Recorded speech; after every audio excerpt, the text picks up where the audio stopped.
क्या आपको भी स्ट्रेन होता है? होता है स्ट्रेस? सपोज करो आज आप सुबह अपने कॉलेज के लिए निकले और आपको एक ऐसा दोस्त दिख गया, दोस्त कहें या क्या कहें उसे, जिससे आप अपने बहुत पहले काफ़ी अच्छा लड़ाई वड़ाई हो गई थी, उससे कहन सुनन हो गई थी, देखना भी बर्दाश्त नहीं कर पाते हो उसको, ऐसा वो बच्चा, बंदा या बंदी आपको मिल गए। अचानक से निगाह उस पर पड़ी, क्या आप उसको देख के खुश हो गए या अंदर ही अंदर सब वो बातें याद आने लगेंगी? अरे उसने तो मेरे साथ ऐसा किया था, अरे इसने तो मेरे इस काम में ये दखल दिया था, इसने तो मुझे इस तरह से टॉर्चर किया था, इस तरह से परेशान किया था, अरे इसने तो मुझसे मेरा फ़ोन छीन लिया था। 10 तरह की बातें माइंड में आएंगी। इनकी एक तरह से स्ट्रेस होगा नहीं होगा? स्ट्रेस होगा। ऐसा कोई भी फैक्टर्स हो सकता है दिन भर में आप देखते हो जो एक स्ट्रेन आपके अंदर डेवलप कर देता है। अरे भाई, जब इंसान को स्ट्रेस हो सकता है तो क्या इन कंपाउंड्स को स्ट्रेस नहीं होता? अरे भाई, इन्हें भी स्ट्रेस होता है, ये भी स्ट्रेस से बचे हुए नहीं है, ये कहीं और से उतर के नहीं आए, इनके अंदर भी स्ट्रेस होता है। अब इनके अंदर कितने टाइप का स्ट्रेस होता है? इनके स्ट्रेस को स्ट्रेन नाम दिया गया है, ठीक है, एक तरह से स्ट्रेन नाम दिया गया है।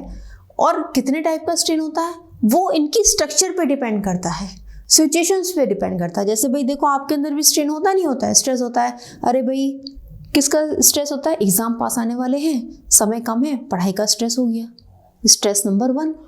स्ट्रेस नंबर 2, अरे बाप रे, मेरे नंबर कैसे आएंगे, पापा को दिखाऊं रिजल्ट या नहीं दिखाऊं? नहीं दिखाऊं तो बात नहीं बनेगी, पापा पूछेंगे रिजल्ट में क्या जवाब दूंगा, अरे कहीं पिटाई ना हो जाए, कुछ होते हैं नालायक, उनकी पिटाई होती है। स्ट्रेन नंबर 3, ये तो स्ट्रेन नंबर 2 होगा, आपके स्ट्रेन नंबर 3, अरे अगर एग्जाम में फेल हो गया तो बस पास हो जाऊं, मैं किसी भी तरीके से पास हो जाऊं।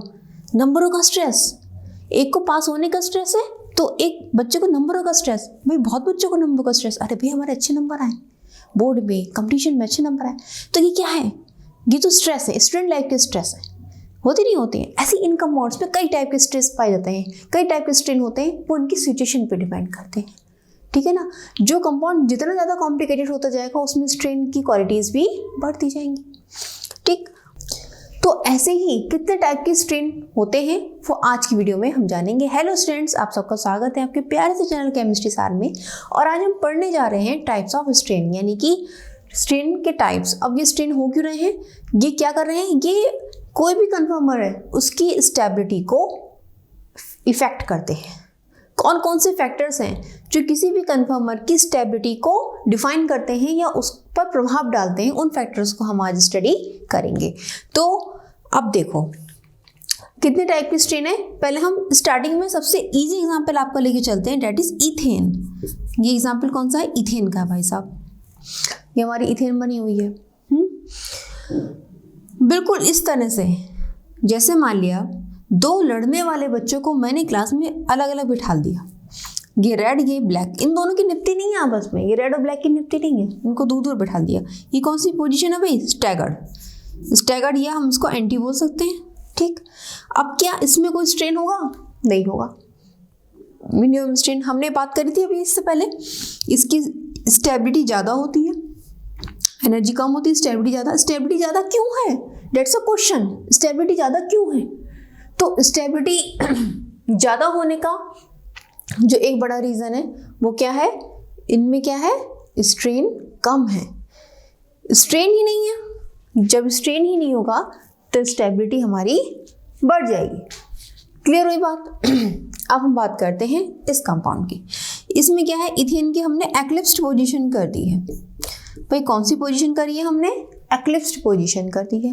अब एक्लिप्स्ड पोजीशन में क्या होता है, ये एच इस एच के पास आ गया, बिल्कुल उस तरह से ऐसे क्लास में एक लड़ने वाला बच्चा है एक शांत वाले बच्चे के पास, जिससे इन दोनों की मुठभेड़ हुई थी, वो दोनों आसपास आके बैठ गए। अब क्लास क्या शांत रहेगी? भौकाल मच जाएगा क्लास में, ठीक है। तो ये कौन सी कंडीशन है? एक्लिप्स्ड।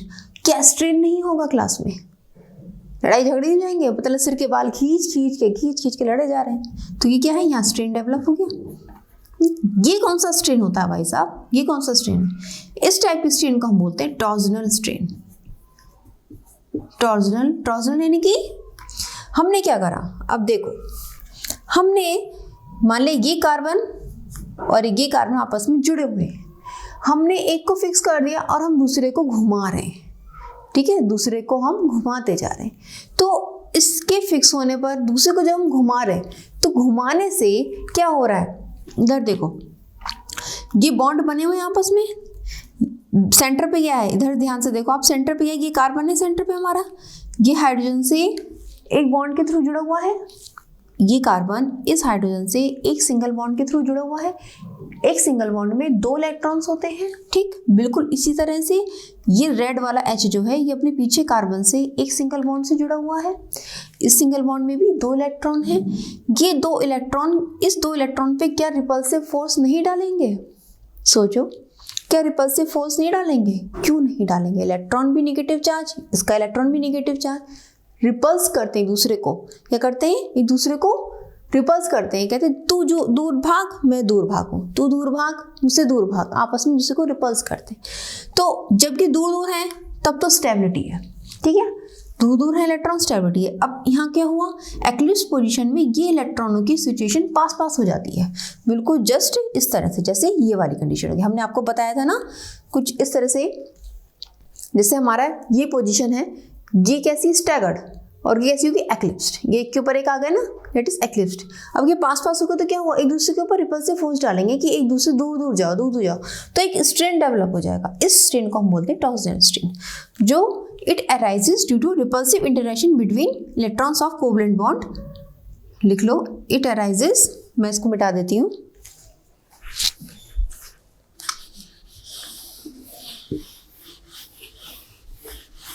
ये स्ट्रक्चर आप बना सकते हो, ठीक है ना, चाहे पॉज करके बना लेना आप। सबसे पहला स्ट्रेन हमारा आता है टॉर्जनल स्ट्रेन, कि सबसे सिंपल स्ट्रेन है और ये सभी में पाया जाता है। एक होता है ना एक ऐसा स्ट्रेन जो सभी में पाया जाता है, जैसे भाई देखो एग्जाम आने वाले हैं और समय कम रह गया है, तो कि स्ट्रेस सभी को ही होगा। आप ये सोचो कि जो टॉपर्स बच्चे होते हैं उनको स्ट्रेस नहीं होता, उनको भी होता है। टॉपर्स के ऊपर एक स्पेशल दबाव होता है कि हाँ भाई हमें अच्छे नंबर लाने हैं, भाई 100% मत लाने हैं, हमें 99% लाने, उनको एक अलग टाइप का स्ट्रेस हो जाता है। जिनको सिर्फ पास होना होता है उनको पास होने का स्ट्रेस हो जाता है, जिनको सिर्फ 80-90 से संतुष्ट है उनको उतने ही नंबर को दोबारा से गेन करने का स्ट्रेस हो जाता है। स्ट्रेस होता है भाई, सब बच्चों को होता है, तो ये बहुत कॉमन स्ट्रेस है, इसको हम कह सकते हैं टॉर्जनल स्ट्रेन, ठीक है ना। ठीक, अब इसमें क्या हो रहा है, it arises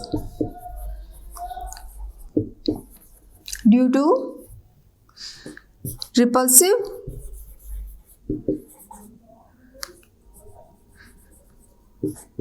force of electrons between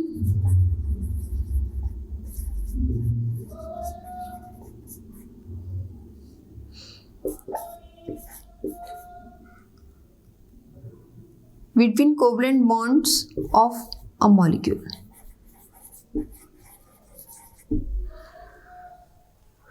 covalent bonds जो मॉलिक्यूल के अंदर होते हैं, उनके अंदर जो इलेक्ट्रॉन्स होते हैं बॉन्ड्स के अंदर, उनके बीच में रिपल्सिव फोर्स हमारा उत्पन्न हो जाता है, क्रिएट हो जाता है, जिसकी वजह से टॉर्जनल स्ट्रेन क्रिएट हो जाता है। इतनी बात क्लियर हुई। एग्जाम्पल आप कोई सा भी बना सकते हो, इथेन बना लो, ब्यूटेन बना लो, उसका अपना कन्फर्मर दिखा दो और कर दो, ठीक। कॉन्सेप्ट समझ में आना चाहिए, कॉन्सेप्ट समझ में आ गया टॉर्जनल स्ट्रेन का, ये बहुत ही कॉमन स्ट्रेन होता है और लगभग सभी में पाया जाता है। अब हम दूसरी बात करते हैं, ये नोट कर लिया। अब हम दूसरी बात करते हैं स्टेरिक स्ट्रेन की। दूसरा स्ट्रेन हमारा क्या है, स्टेरिक स्ट्रेन।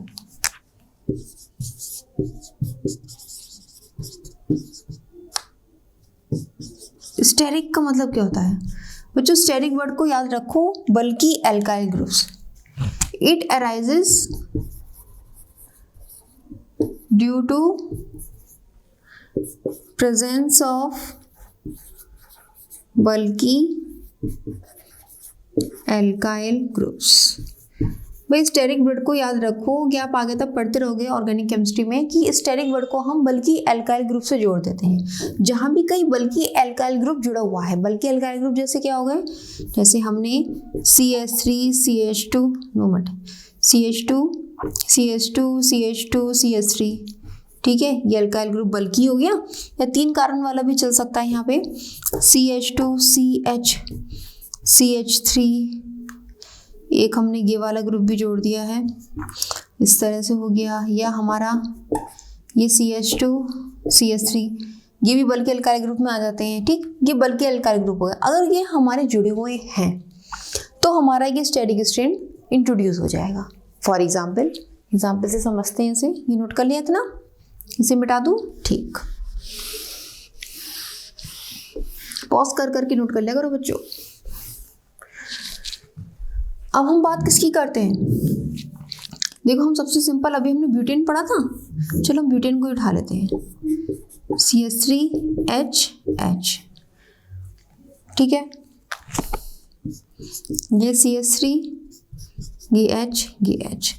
अब देखो कि बल्कि अल्काइल ग्रुप्स एक दूसरे की अपोजिट पोजीशन में, डेट इज क्या, एंटी कन्फर्मर।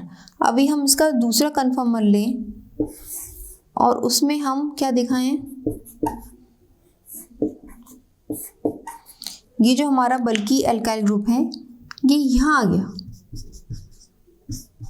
गॉसियन फॉर्म में, ठीक, आ गया। अब हम एक और कन्फर्मर लेते हैं इसका, कोई नहीं, आप बिल्कुल परेशान मत हो, मैंने कलर ही तो चेंज करा है, लेकिन कॉन्सेप्ट हमारा वही है। 2 मिनट, ये हम यहाँ पे क्या दिखाएंगे, अपनी एक्लिप्स्ड पोजीशन दिखाएंगे।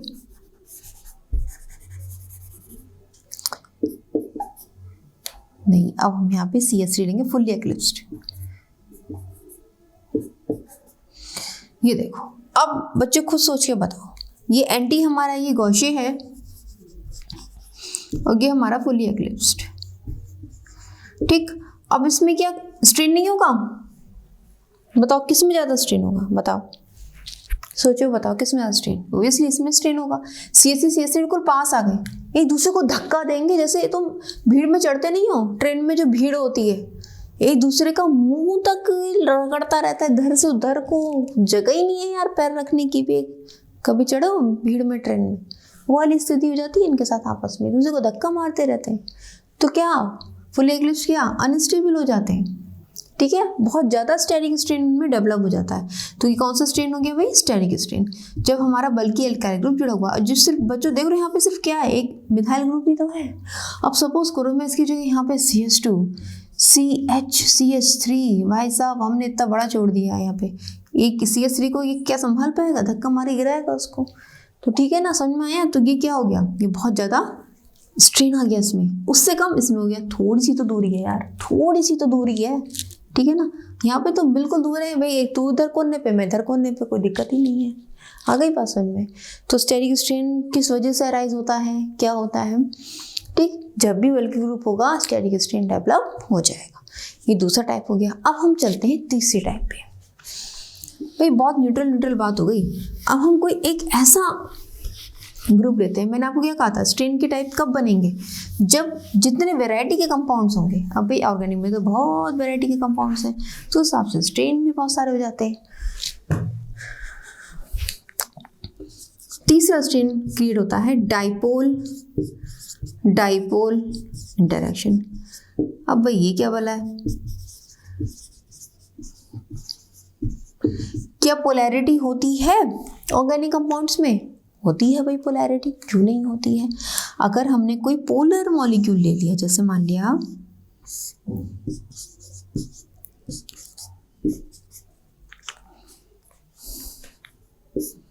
हमने क्या लिया, अभी हम बताते हैं आपको एक्सप्लेन करके। ब्यूटेन का क्या फॉर्मूला था, CH3 CH2 CH2 CH3, ठीक, CH3 CH2 CH2 CH3, ये हमारा ब्यूटेन का फॉर्मूला हो गया। अब मैंने क्या करा, यहाँ पे मैंने CH2 एक Br जोड़ दिया, ठीक है, CH2 Br जोड़ दिया। 2 मिनट को हम कहाँ जोड़ रहे हैं, एक CH3, हाँ CH2 Br हो गया हमारा, और एक हमारा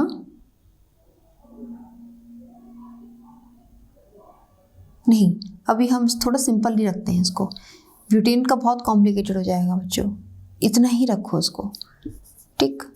1,2-डाइब्रोमोइथेन, वो थोड़ा कॉम्प्लिकेट हो जाएगा, उसे हम इसके बाद पढ़ेंगे। पहले 1,2-डाइब्रोमोइथेन देखो, हमने इथेन लिया था सिंपल, इथेन क्या था, CH3 सिंगल बॉन्ड CH3, ठीक। हमने क्या करा, इसका एक एच उड़ा दिया और Br लगा दिया। Br क्या है, ब्रोमीन या क्लोरीन, ये क्या है, इनके अंदर पोलैरिटी है, हाँ भाई पोलैरिटी है, इनमें इलेक्ट्रोनेगेटिविटी होती है, पोलैरिटी है इनमें, इलेक्ट्रॉन को अपनी ओर आकर्षित करने की क्षमता होती है, ठीक है। ये पोलर बॉन्ड बनाते हैं कार्बन के साथ, तो जहाँ पोलैरिटी होगी वहाँ डाइपोल इंटरैक्शन इंट्रोड्यूस हो जाएगा, ठीक है। ये बात ध्यान रखनी, जहाँ पोलैरिटी होगी वहाँ डाइपोल इंटरैक्शन आ जाएगा।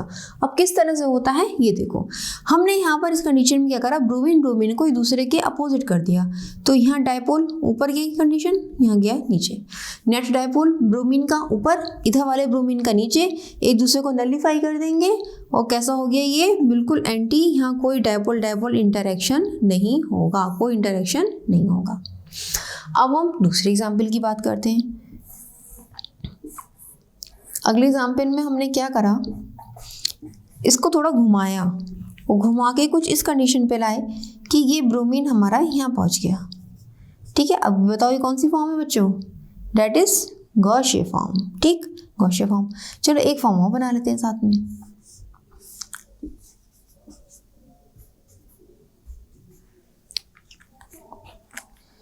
ये वाली कौन सी फॉर्म है ये बताओ,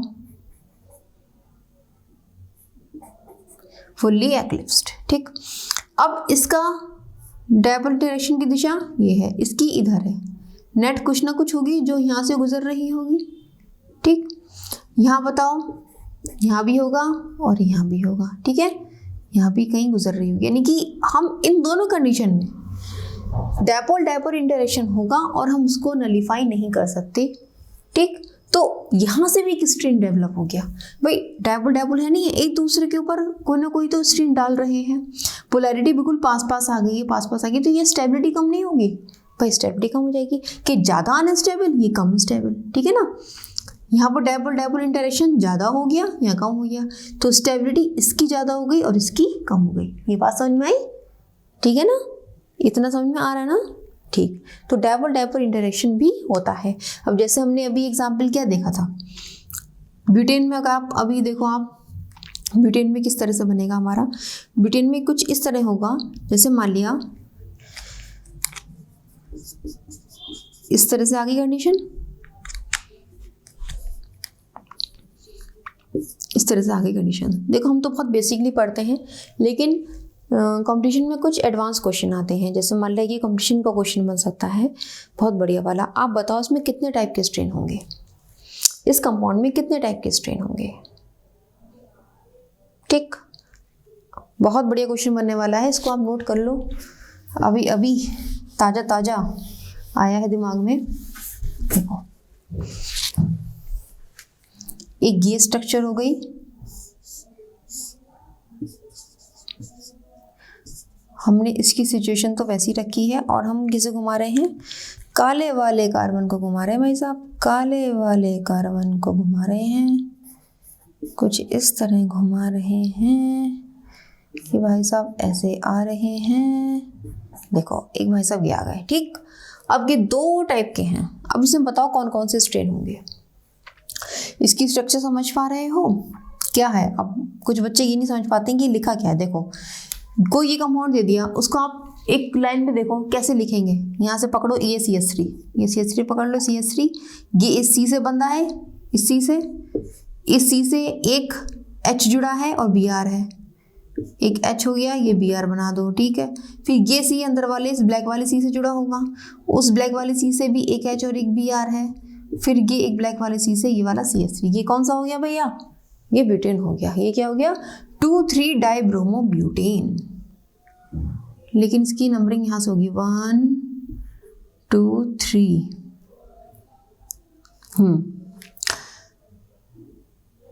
लेकिन हाँ हम कार्बन चेन को बिल्कुल भी नेगलेक्ट नहीं कर सकते, यहीं से लेंगे हम, ठीक है ना, 2,3-डाइब्रोमोब्यूटेन, ठीक।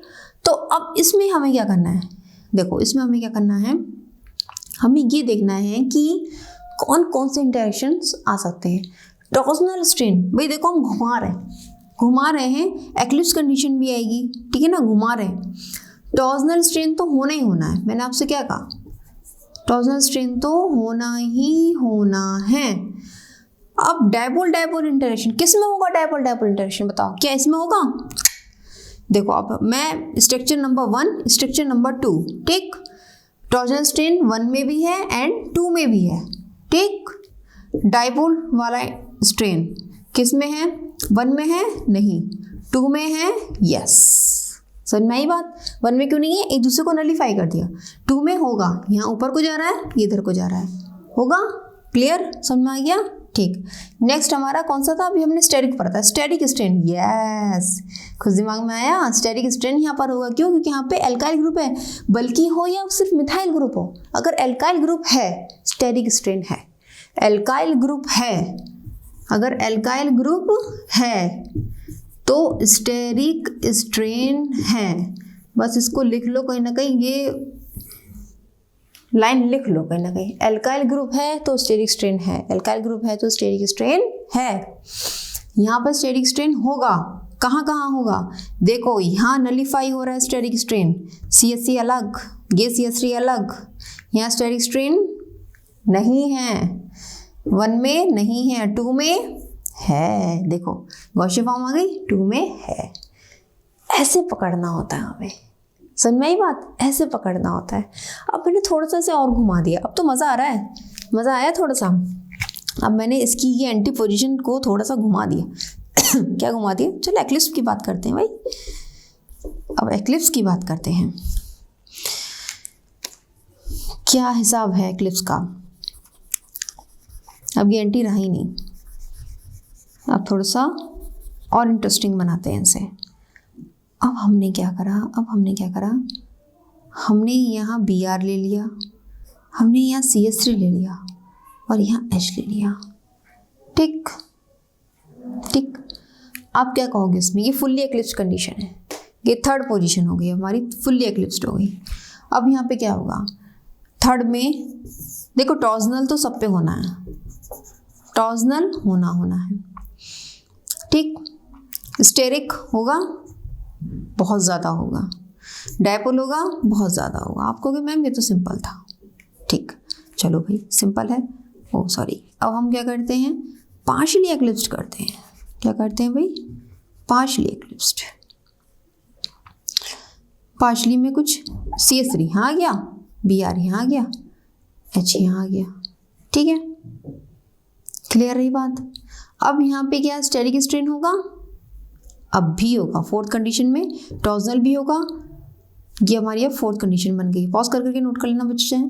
स्टेरिक स्ट्रेन, भाई देखो CH3 नलीफाई तो नहीं हो रहा है ना, पास तो हैं, ठीक है, 120 डिग्री के एंगल पर है तो ना, ठीक। आप इसको नलीफाई नहीं कर सकते, स्टेरिक स्ट्रेन होगा, डायपोल मूवमेंट जरूर होगा। नलीफाई तो तब होगा ना जबकि यहाँ होगा, भाई यहाँ है, इसका यहाँ गया नेट, इसका यहाँ गया नेट, कुछ ना कुछ यहाँ नेट यहाँ से गुजर रहा होगा, ठीक, डायपोल भी होगा। लेकिन जो अभी हमने फुल्ली एक्लिप्स बनाई थी उससे कम होगा, बस ये ध्यान रखना है। जितना पास होते जाएंगे, जैसे जितना पास होते जाएंगे स्ट्रेन बढ़ता जाएगा, जितना दूर जाएंगे स्ट्रेन घटता जाएगा। फुल्ली एक्लिप्स में स्ट्रेन सबसे ज़्यादा, पार्शियली में थोड़ा कम, गॉसियन में थोड़ा कम और एंटी में बिल्कुल कम, ठीक, ऐसे याद रखना है, ठीक। समझ में आई बात, बहुत बेसिक सी बात बता दी है इस एग्जाम्पल से, बहुत बढ़िया बेसिक सी बात निकल कर आ गई आपकी कि किस तरह से कंपटीशन में घुमा फिरा के क्वेश्चन पूछे जाते हैं और हमको कैसे आंसर देना है। क्लियर होगी ना बात, ठीक है। ये हमारे 3 स्ट्रेन हो गए आपके। अब हम 4th स्ट्रेन लेके चलते हैं। कहोगे मैम कितने सारे स्ट्रेन हैं, बच्चों 5 स्ट्रेन है, देखो सीधे बताएं, 5 स्ट्रेन है, 3 स्ट्रेन आपने ये पढ़ लिए हैं। 4th स्ट्रेन जो है वो हमारा सोसो है, इम्पॉर्टेंट वो भी है, कंपटीशन में क्वेश्चन पूछ लेगा भैया, वो तो कंपटीशन वाला बंदा है, कहाँ से उठा के आपसे क्वेश्चन पूछ लेगा। देखो इंट्रामोलिकुलर H बॉन्डिंग, लेकिन इसके बाद जो आने वाला है एंगल स्ट्रेन वो सबसे ज़्यादा इम्पॉर्टेंट है, वो सबसे ज़्यादा इम्पॉर्टेंट है, इंट्रामॉलिक्यूलर एच बॉन्डिंग क्या होती है? एक आपको कंपाउंड दिया गया इथाइलिन ग्लाइकॉल, ठीक दिया गया, जरा इसका बनाओ, कैसे बनाओगे? कैसे बनाओगे? बनाना भी सीख लो। एक सी हमारा आगे, एक सी हमारा पीछे। इस सी से कितने जुड़े? 2 H और 1 OH। इस वाले सी से 1 OH की जोड़ा मैंने, 1 H ये, 1 H ये, ठीक। अब इससे OH ये, 1 H ये, 1 H ये, एक कंडीशन ये हो गई। दूसरी कंडीशन क्या हो सकती है? मैंने इसे घुमा के गॉशे फॉर्म में हम ले आए, कुछ इस तरह से। अब आपको ये बताना है इन दोनों कंपाउंड्स में, देखो ये क्या है? Ethylene glycol. क्वेश्चन आता है आपके पास, which is most stable, anti ethylene glycol और gauche ethylene glycol, and why? ये आपसे क्वेश्चन पूछ लिया गया, आईआईटी एग्जाम में पूछ लिया गया, सपोज करो, ठीक, या ऑब्जेक्टिव क्वेश्चंस के रूप में आपको दे दिया गया। आपको 4 ऑप्शन दिए गए और पूछा गया which is most stable, first anti ethylene glycol, second option gauche ethylene glycol, third option anti partially ethylene glycol, partially eclipsed ethylene glycol, और पार्शियली एक्लिप्स्ड ब्यूटेन, ठीक। ये 4 ऑप्शन आपको दिए गए। अब उसमें आपसे पूछा गया ये बताओ इन 4 ऑप्शन में कौन ज़्यादा स्टेबल है। कैसे बताओगे? आप कहोगे कि हाँ, आपको एक ऑप्शन और दिया गया पार्शियली एक्लिप्स्ड नहीं, आपसे गॉशे दे दिया गया ब्यूटेन। कौन से 4 हो गए भाई? देखो जो कंफ्यूज करने वाले हो ना, जैसे एंटी इथाइलिन ग्लाइकॉल हो गया, एक गॉशे हो गया, पार्शियली एक्लिप्स्ड इथाइलिन ग्लाइकॉल हो गया हमारा एक, ठीक है। और फोर्थ हमारा हो गया गॉशे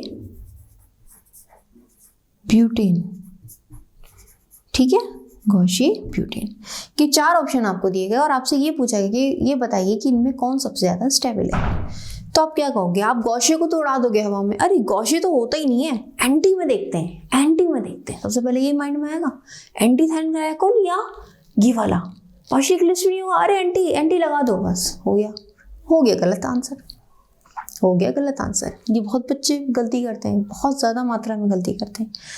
ये क्वेश्चन आपसे पूछा गया तो क्यों पूछा गया भाई? एग्जाम में आ रहा है तो क्यों आ रहा है? इतना आसान होता तो क्यों आता? इसमें हमें क्या देखना है? ध्यान से देखो, यहाँ एंटी पोजीशन है, हमने पढ़ा है कि एंटी पोजीशन स्टेबल होती है, बात सही है, लेकिन यहाँ कुछ और भी घटना घट रही है। ये OH इस OH के पास है। आपको पता है जब आप भूखे हो और आपको लड्डू मिल जाए तो आपकी क्या कंडीशन होती है? भूखे हो, स्कूल से आए हो, पढ़ के 4 घंटे लगातार पका रहे थे टीचर लेक्चर में और तुम उनको झेल रहे थे, ठीक है, और वहाँ से आए हो और अब तुम्हारे सामने काले रसगुल्ले, सफ़ेद रसगुल्ले और ये सब रखा हुआ है, तो क्या छोड़ दोगे? खाओगे ना उसको। तो क्या करा तुमने? बिल्कुल यही हालत इस हाइड्रोजन के साथ हुई। उसको ये वाला ऑक्सीजन वाला लड्डू मिल गया और उसने क्या बना ली? Hydrogen bonding. क्या कर ली? हाइड्रोजन बॉन्डिंग कर ली। और ये हाइड्रोजन बॉन्डिंग इतनी ज़्यादा मजबूत होती है, इन वैन डर वाल्स फोर्सेस को भी तोड़ देती है। कहने का मतलब वैन डर वाल्स फोर्सेस के इफेक्ट से भी ज़्यादा स्ट्रांग होती है हमारी हाइड्रोजन बॉन्डिंग। जब ये बॉन्डिंग हो गई, अब बताओ तुम्हारे पेट में से लड्डू निकल पाएगा? तुमने खा तो लिया, निकालो, अब रिवर्स प्रोसेस होगा? नहीं। बिल्कुल ऐसी हाइड्रोजन बॉन्डिंग का हिसाब किताब है भैया। बॉन्डिंग बन गई, अब नहीं टूटेगा, अब ये बॉन्ड नहीं टूटेगा। यही वजह है कि गॉशे फॉर्म एंटी फॉर्म से ज़्यादा स्टेबल हो जाती है, ठीक है। स्टेबिलिटी ऑर्डर आप लिख लो, मोस्ट इंपॉर्टेंट पॉइंट डाल के लिख लो, ये कहीं भी एग्जाम में आ सकता है कंपटीशन के, ठीक। क्योंकि जो चीज़ें हम अक्सर छोड़ देते हैं, ध्यान नहीं रखते हैं, वही चीज़ें एग्जाम में ट्रिगर कर जाती हैं, आ जाती हैं और आप बहुत छोटी सी गलती कर जाते हो, अरे ये तो हमने पढ़ा था और ये हमसे गलत हो गया। इसलिए मैंने यहाँ मोस्ट इंपॉर्टेंट में जितने भी फैक्टर्स ऐसे आएंगे जो कहीं ना कहीं बच्चे मिस कर देते हैं और वो इंपॉर्टेंट हो जाती है एग्जाम के लिए, वहाँ मैं आपको लिखवा दूंगी मोस्ट इंपॉर्टेंट। ठीक है ना, ये बात ध्यान रखना। इसलिए इसको मोस्ट इंपॉर्टेंट जो पॉइंट मैंने लिखवा दिया उसको एग्जाम से पहले पढ़ना जरूर है, ध्यान रखना उसे माइंड में। क्यों? यहाँ हाइड्रोजन बॉन्डिंग हो रही है, इसलिए गॉसियन फॉर्म, ये गॉसियन फॉर्म एंटी फॉर्म से ज़्यादा स्टेबल हो जाएगी और इसी वजह से ये गॉसियन फॉर्म ज़्यादा स्टेबल होगी और आपका क्या आंसर बनेगा? गॉशी इथाइलिन ग्लाइकॉल, गॉशी इथाइलिन ग्लाइकॉल। अब जहाँ जहाँ हाइड्रोजन बॉन्डिंग होगी वहाँ वहाँ ये कंडीशन लगेगी। अगर जहाँ हाइड्रोजन बॉन्डिंग नहीं होगी भाई वहाँ का कंडीशन नहीं लगेगी। भाई यहाँ पे अगर मैं कोई और ग्रुप ले लूँ, ठीक, कोई और ग्रुप ले लूँ जैसे मान लिया मैंने हाँ जैसे मान लिया बच्चों मैंने यहाँ CH3 ले लिया, ठीक है, थोड़ी देर के लिए सोचो CH3 ले लिया। अब CH3 का H भी तो है, ये O से करके फिर बना लेगा हाइड्रोजन बॉन्डिंग, ठीक है ना। तो ये चीज़ हमें ध्यान रखनी है कि हाइड्रोजन बॉन्डिंग कहाँ बनती है? जब हाइड्रोजन या तो ऑक्सीजन से जुड़े या फ्लोरीन से जुड़े या क्लोरीन से जुड़े, 3 इलेक्ट्रोनेगेटिव एटम है। अब जैसे माने मैंने इथाइलिन क्लोरोहाइड्रिन लिया, ठीक है, ClOH, इथाइलिन क्लोरोहाइड्रिन। एक एग्जाम्पल और इसका वो लिख लो, इथाइलिन क्लोरोहाइड्रिन, ठीक। तो उसमें ये वाली कंडीशन होती है, उसका क्या फॉर्मूला है? CH2OH CH2Cl, ठीक है, एक OH को हटा के Cl लगा दो तो इथाइलिन क्लोरोहाइड्रिन बन जाएगा। ये हो गया आपका इथाइलिन क्लोरोहाइड्रिन का एग्जाम्पल। यहाँ पर नहीं होगी, ये एंटी कम स्टेबल है, ये गॉशी ज़्यादा स्टेबल जाएगी, क्योंकि अब इसका जो हाइड्रोजन है, अब देखो हम थोड़ा पलट देते हैं इसको,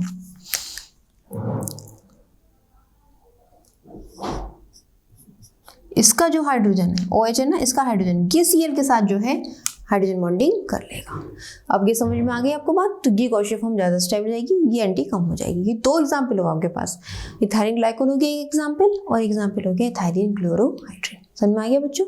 तो ये हो गया आपके 4 इंट्रामॉलिक्यूलर H बॉन्डिंग, ये 4 था। अब एक और बचता है एंगल स्ट्रेन। अब तो बोर हो गए होगे, थक गए होगे पढ़ते पढ़ते, है ना। चलो अब बस एंड कर रहे हैं इसका। एंगल स्ट्रेन जो है हमारा क्या है, देखो उसको बहुत सिंपली वे में समझते हैं, बहुत सिंपली वे में।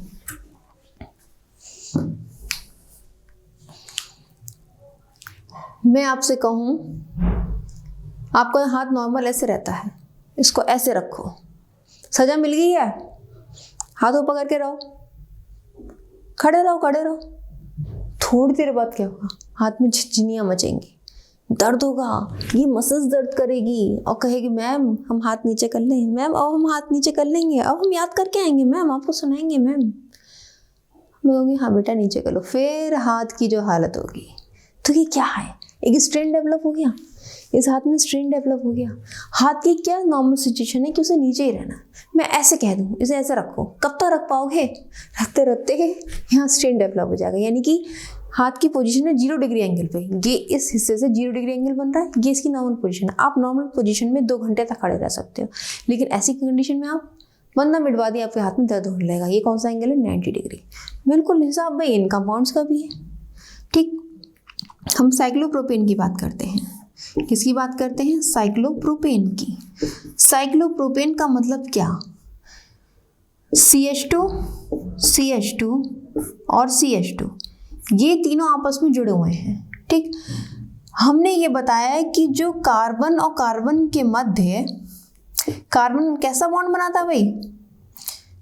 जैसे मान लिया CH4 है हमारा, ये कैसा बॉन्ड बनाएगा आपस में? ये देखो, ये है साइक्लोप्रोपेन की स्ट्रक्चर। एक कार्बन दूसरे कार्बन से 109.5 डिग्री तक का लगभग कोण बनाता है। 109 डिग्री 28 इंची 109.5 डिग्री का कोण बनाता है। ये इसकी नॉर्मल कंडीशन है, ठीक। आपस में एक दूसरे से इस पोजीशन पर रहते हैं, क्लियर है बात। लेकिन अभी हुआ क्या? कुछ ऐसी घटना घटी कि हमने इसको एक त्रिभुज में समेट दिया, साइक्लोप्रोपेन को एक त्रिभुज में समेट दिया जिसका एक एंगल होता है 60 डिग्री। 109 डिग्री से उसको दबा के 60 डिग्री पे कर दिया, तो बताओ क्या उसमें स्ट्रेन डेवलप नहीं होगा? हो जाएगा, नहीं हो जाएगा? बिल्कुल हाल इसी बेचारे का ऐसी साइक्लोब्यूटेन का है, ये भी इसी पीड़ा से पीड़ित है। इसको क्या पीड़ा है?